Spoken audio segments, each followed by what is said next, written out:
Welcome back to the insanity here at my car shop. Today we're back on Thunderstruck. We're going to take everything off from here forward so we can get the motor mounts done. I hate to do it. I love coming out here and seeing this truck in this shape. But the reality is it's all just thrown on there. And in order to move forward, we've got to take a step back. I really want to get this motor bolted in, and I want to get the steering mocked up so we can get that figured out. Those are two critical elements here on this build. So let's get after it. I'm Mike, and you are watching Mike R's Shop. Leaving it, the way it has been nice because it gives me a sense of accomplishment of how far we've come since we got this truck a year ago. When it was a 1 ton plus dump truck, etc., etc. The tube chassis is done. In fact, that episode is airing today as I'm filming that episode. So that tells you how far out I am on my filming schedule. But, I love it. I love it. I love it. I love it. I love looking at it. But I can't really do what needs to be done in order to move further forward. So, as sad as it is, and I'm looking around this shop as an absolute train wreck, so we're going to pretend we didn't see any of that and work on the truck. Oh boy, here we go. Yeah.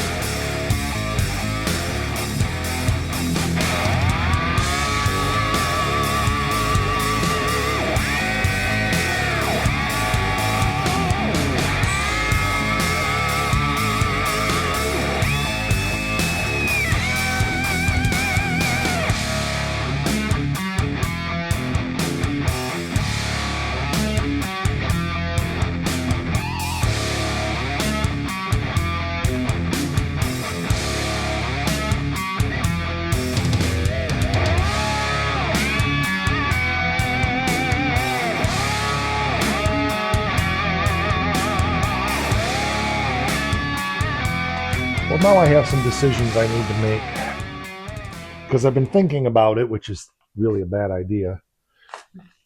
But as I've thought about it, I've thought about raising the motor up just a little teeny bit more.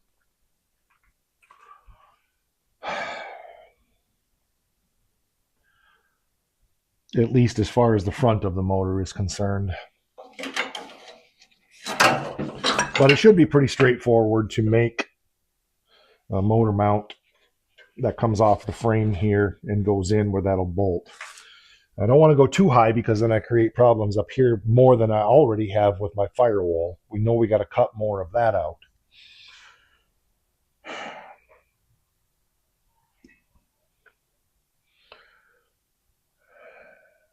My concern is that it's not going to be a total cross member on this.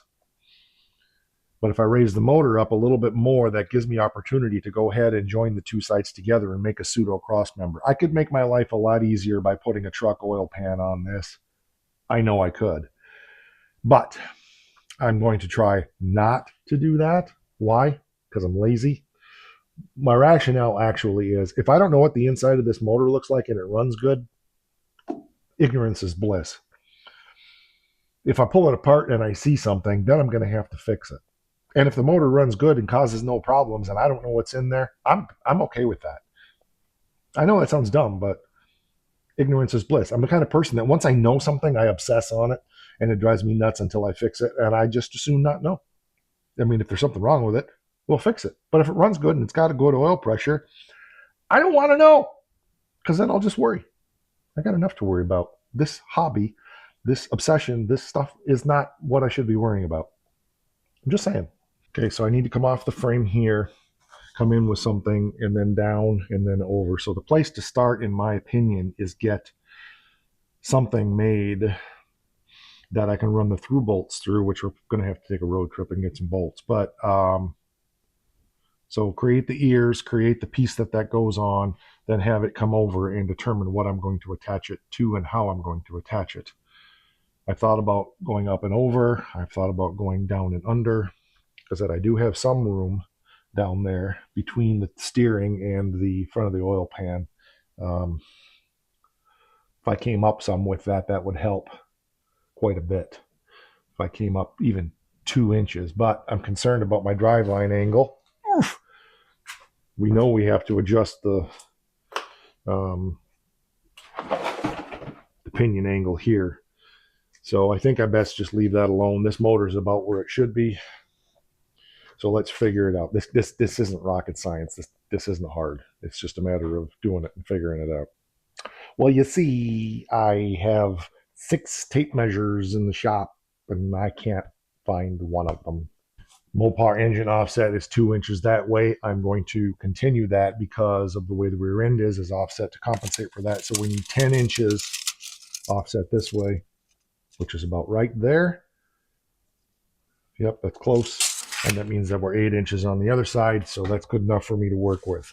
So I'm going to go ahead and cut this piece off here. It's the first piece in my how I'm designing this motor mount. I'll show you as we go along. I think I'm going to be able to triangulate this quite a bit. It should be quite strong.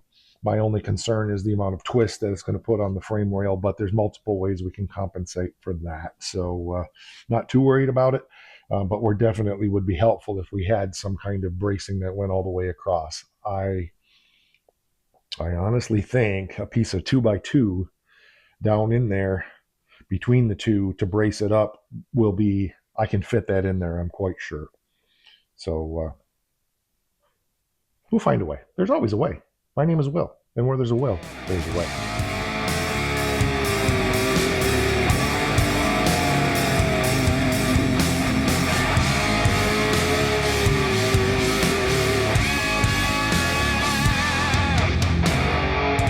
So there we go, step 1. So my original intent was to make the mount so it was underneath and then eyelets up, and I realized that's dumb. I don't need to do that. I can just come off of this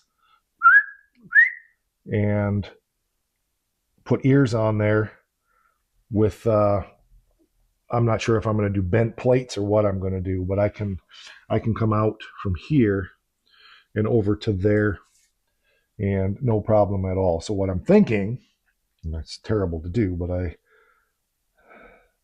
I think just a piece of this box tube split down the middle and then like step it out so it goes over to those ears should work.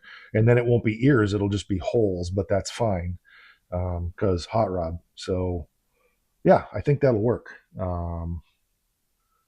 It's much simpler than I was at first anticipating. But before I go any further, I want to get this same piece cut for the other side. So I want to just double check my dimension and make sure that my motor is offset 2 inches. So I'm going to come from here over basically 30. Yeah, the motor should be over about a half an inch. So it's a little bit too far that way.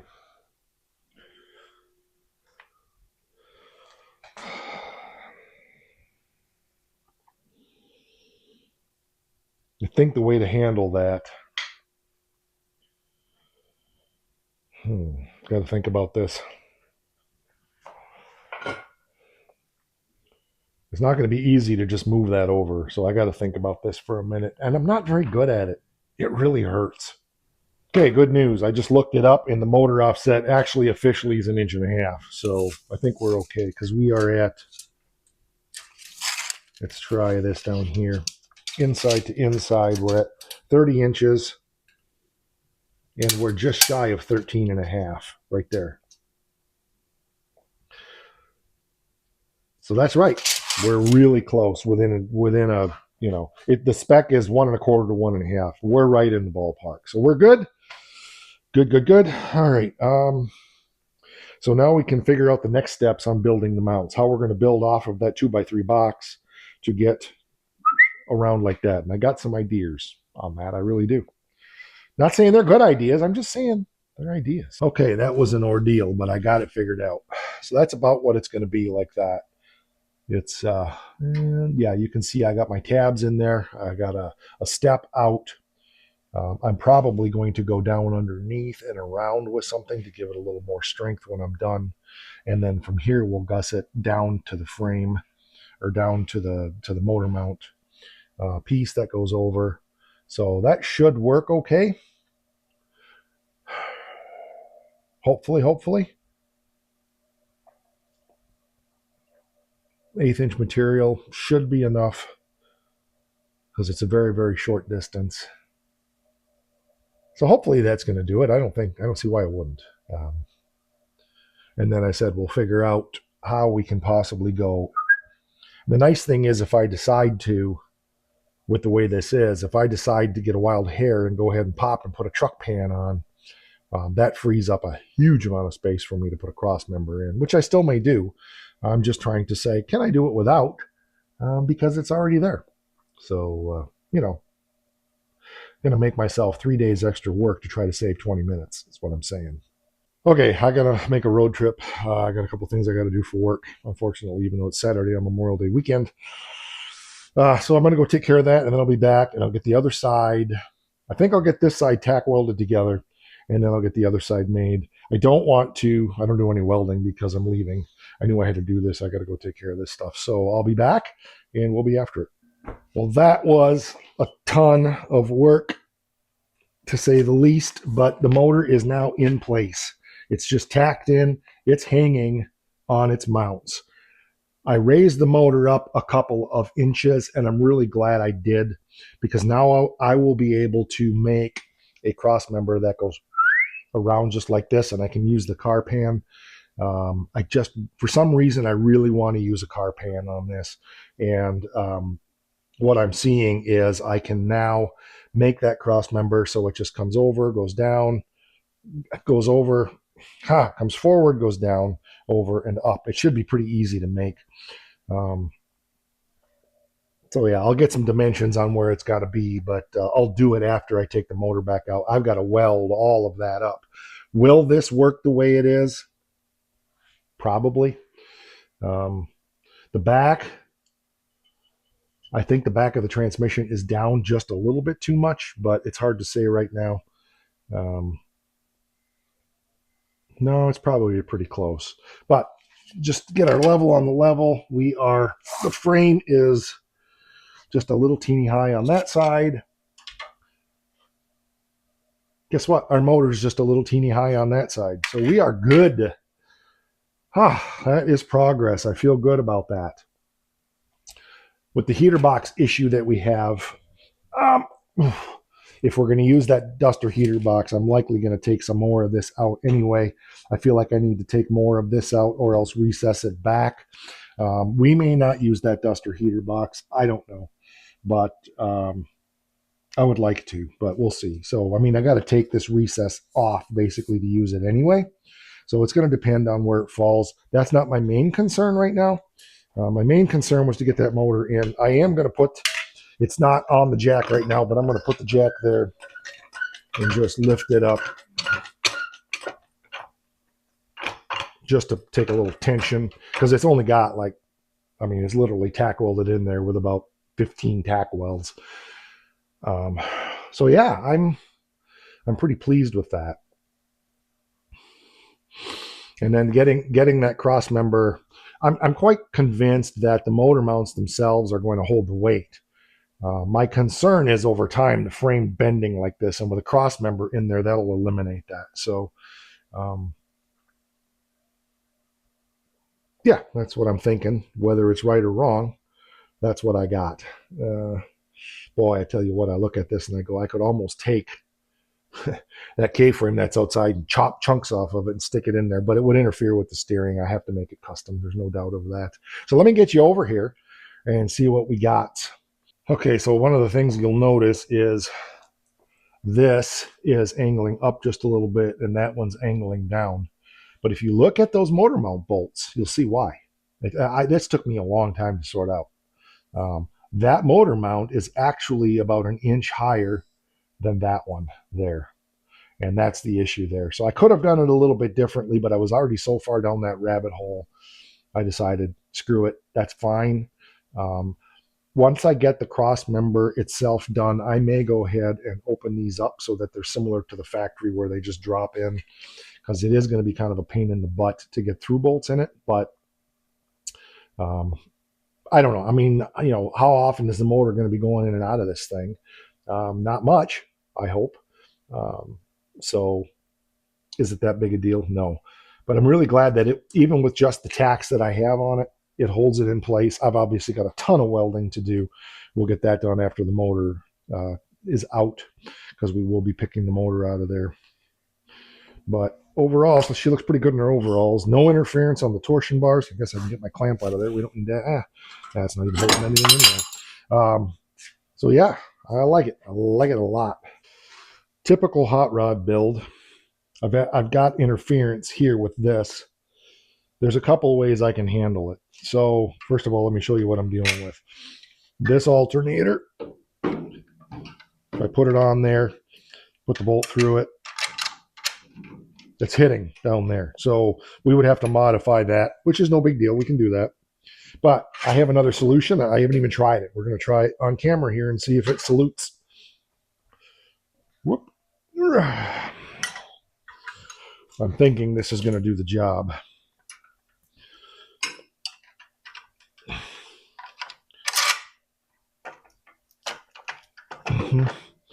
It should. The problem I've got is the bracket is too far that way.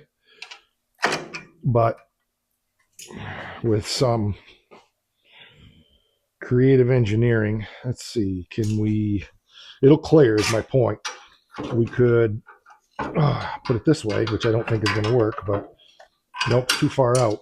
So what we would need to do is make another bracket like this that's flatter to get this out about in here somewhere so that so it lines up with this and this. It should work. So that's an option. The other option is to come off of this pulley. Let's see. We got power steering on this. I better find a pump and see what we got there. Well, that was interesting.